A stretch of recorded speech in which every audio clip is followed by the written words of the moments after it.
20 मई को ट्रांसपोर्ट कारोबारी परिवार के सबसे छोटे बेटे राजा अपनी पत्नी के साथ हनीमून के लिए निकले। 22 मई को सोहरा के लिए निकले, फिर शिलांग में सागर सेन सामल के पास 4 दिन के लिए एक बाइक किराए पर ली। 22 मई को ही शाम के वक्त मावल खैत में घूमने फिरने के लिए निकले, एक गाइड की मदद ली। फिर नेंगरियाट गांव में डबल डेकर पुल घूमने के लिए निकले। 23 मई को एक लावारिस हालत में चाबी लगी हुई स्कूटी मिलने की खबर रिपोर्ट हुई और 24 को परिवार का दंपत्ति से संपर्क नहीं हुआ तो परिवार के लोगों को भी चिंता होने लगी। स्कूटी रेंट पर दिए जाने वाले व्यक्ति की जानकारी गूगल से निकाली गई, उससे संपर्क किया गया और लापता होने की बात का खुलासा हुआ। 27 मई को मध्य प्रदेश सरकार में मंत्री कैलाश विजयवर्गीय ने गृह मंत्री अमित शाह को इस मामले की जानकारी दी। 27 को ही तलाश के दौरान पहाड़ी इलाके में 2 बैग्स पाए गए, जहां से बाइक कुछ ही दूरी पर लावारिस हालत में मिली थी। प्रदेश के मुख्यमंत्री डॉक्टर मोहन यादव ने मेघालय के मुख्यमंत्री से बात की और तब से अब तक सिर्फ तलाश हो रही है और ऐसे में कुछ और बातों का खुलासा हुआ है जो हैरान कर देने वाली हैं। नमस्कार, मैं हूं आशीष त्रिपाठी आपके साथ। उम्मीद करते हैं कि राजा रघुवंशी और उनकी पत्नी सोनम सकुशल होंगे और जल्द घर वापस आने की भी हम उनके कामना करते हैं, लेकिन अनहोनी की आशंका से भी इनकार नहीं किया जा सकता। राजा के परिजनों ने बताया कि हनीमून पर जाने की प्लानिंग सोनम ने ही की थी और सारी तैयारियां भी उसी के द्वारा की गई और यहाँ तक कि टिकट्स भी उनके द्वारा बुक किए गए। और बताया गया कि राजा खुद भी काफ़ी घूमने फिरने के शौकीन हैं, लेकिन किन्हीं कारणों से वो कामाख्या देवी के दर्शन अभी तक नहीं कर पाए थे और इसलिए उन्होंने सोचा कि देवी के दर्शन के लिए जाते हैं। राजा के भाई सचिन ने बताया कि जब राजा और सोनम कामाख्या देवी के दर्शन करने के लिए गए और वो वहाँ पर मौजूद थे, तब रात के वक्त उन्होंने कॉल पर यह बताया कि वो शिलांग जा रहे हैं। उन्हें मंदिर में किसी व्यक्ति ने यह बताया था कि घूमने के लिए शिलांग बहुत अच्छी जगह है। इसके बाद दूसरे दिन वो शिलांग के लिए निकले। 29 मई को वापस आना था, लेकिन नहीं आए। शिलांग की जिस ओसरा हिल्स में राजा और सोनम लापता हुए, वो बेहद खतरनाक ट्रैक है और दुनिया के सबसे ज़्यादा बारिश वाले इलाकों में से एक जगह है।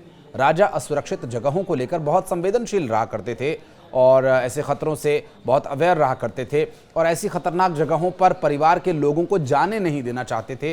तो आखिर सोनम को लेकर वो क्यों जाएंगे, ये भी सवाल उठ रहे हैं। पहले भी परिवार के लोग जम्मू कश्मीर घूमने के लिए गए थे, तब राजा ने कई ऐसी जगहों पर परिवार को जाने से रोका था जहां पर हमला होने या आतंकवादी गतिविधियों की मूवमेंट की खबरें आती रहती, मसलन जैसे पहलगाम में होता है। और परिवार के लोगों को लेकर काफ़ी प्रोटेक्टिव वो रहे हमेशा से। और सचिन ने बताया कि उनका भाई विपिन और गोविंद शिलांग में ही हैं। वे पहाड़ियों में काफ़ी नीचे तक जा रहे हैं, बावजूद इसके उनके मोबाइल का नेटवर्क उन्हें मिल रहा है। लेकिन राजा ने जब आखिरी बार बातचीत की थी तो नेटवर्क जाने की बात कह करके फ़ोन कट हुआ था और अब ऐसे में समझ ये नहीं आ रहा है कि उसने ऐसा क्यों कहा था, जबकि वहाँ तो नेटवर्क की पूरी सर्विस उपलब्ध है, नेटवर्क पूरी तरह से आ रहे हैं। शिलांग में राजा और सोनम ने किराए पर जो एक्टिवा ली थी, पुलिस ने उस एक्टिवा की लोकेशन जब निकाली तो वो कई इलाकों में आते जाते हुए ट्रैक हुई है। गाड़ी की स्पीड 40 से 60 किलोमीटर प्रति घंटा होने की बात भी कही जा रही है, जबकि इस पूरे इलाके में 20 किलोमीटर प्रति घंटा से ज़्यादा की रफ्तार में गाड़ी को चलाया नहीं जा सकता। पुलिस ने वहाँ के लोगों से पूछताछ की तो पता ये चला कि यहाँ पर एक लोकल गैंग भी सक्रिय है जो इस दंपत्ति के गायब होने के पीछे कारण हो सकता है। और हो सकता है कि उस गैंग ने ही दंपत्ति का अपहरण किया हो और बाद में उनकी गाड़ी को कहीं और ले जाकर छोड़ दिया। बता दें कि जहां दंपत्ति की एक्टिवा स्कूटी मिली, वहां से महज 500 मीटर की दूरी पर एक पुलिस चौकी है।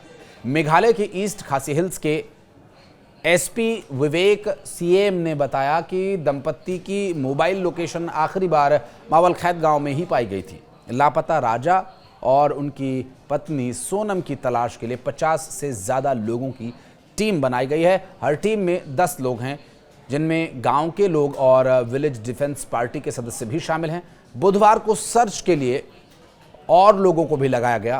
पुलिस जांच में पता ये चला कि दंपत्ति पहले नेंगरियाट गांव में गाइड के साथ लिविंग रूट्स ब्रिज देखने गए थे और वहीं उन्होंने रात गुजारी थी। और पुलिस अधिकारी के द्वारा बताया गया कि राज्य आपदा प्रतिक्रिया बल की एक टीम को कोंगथोंग के रास्ते में देवलीह गांव में भूस्खलन में फंसे एक पर्यटक की SOS कॉल पर मैसेज भेजे जाने की खबर आई।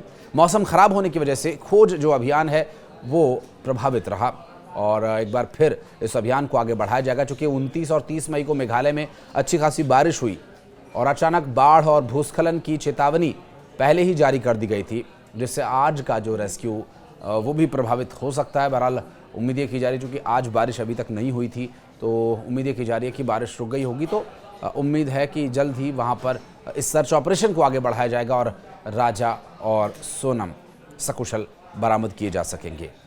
इस पूरे विषय को लेकर कुछ कहना चाहते हैं, कुछ बताना चाहते हैं, कमेंट सेक्शन में अपनी उपस्थिति दर्ज कराइएगा।